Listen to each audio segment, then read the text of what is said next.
split call, Jan Logie, 5 minutes. Thank you, Mr. Speaker.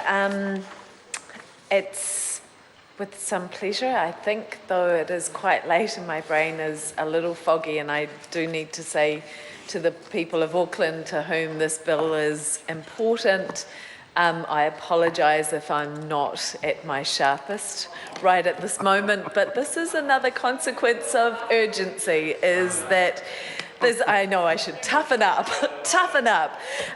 is that we are not necessarily at our sharpest and showing our best abilities at this time of night after sitting in the House for 11 hours. So we are now about to discuss the Local Government Auckland Transitional Provisions Amendment Bill. And this bill, I understand that since 2009, there have been 16 separate bills in this House dealing with Auckland local government. And this is the 4th Auckland Transitional Bill since just 2009. I think that's a bit of an indication of a problem. And it does seem, the idea has been expressed already in this House that there is a bit of a battle going on between this government and the local community's leaders. There is a battle for control of Auckland and for control of the vision of Auckland. Now, the Green Party, we have a vision for Auckland.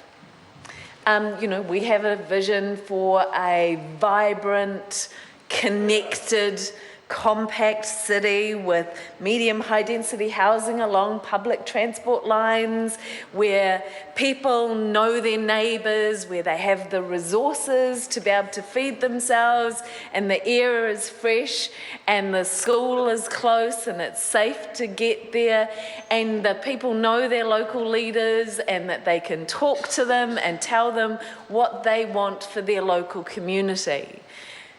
This is our vision. Inherent in that vision is our willingness to adapt to what we are told is needed by that local community. At the very, very heart of the Green Party vision is the belief in appropriate decision making. Those people who are affected by decisions, who are closest to those decisions, should be the people who have control over those decisions. And yet, we've had successive legislation coming through this House that erodes that principle. Point of order, David Seymour. Several minutes into a 5-minute call, the member has not addressed the bill at all. Oh no, well look, I'm the judge. This is a first reading on the bill, and it's a 5-minute order, and it's a 5-minute call. I'm listening to what the member is saying, and I'll invite you to finish. She has 1:53 to go. Well, that member considers my contribution tiresome. I guess that's his view of democracy and his depth of reading this bill. And the detail of this bill is that it has quite a bit to do with democracy, you might be surprised to know, Mr. Seymour. So it reduces the quorum required for hearing sessions related to the unitary plan from 3 to 2 people. It allows for an increase in the number of government-appointed hearing panel members from 7 to 10. Clearly a demonstration of this government extending their reach of removing decision-making and participatory representative decisions from communities and local Auckland people.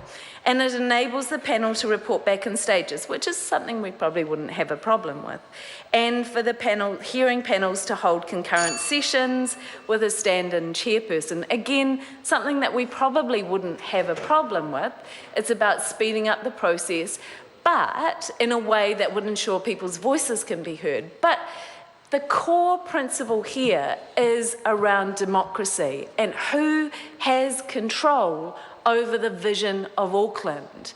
and that this House is considering under urgency a process that removes democratic participation in the decision-making in this House, a bill that again puts power, extra additional power, in the hands of central government and takes it away from local government, is inappropriate, and we will not be supporting it.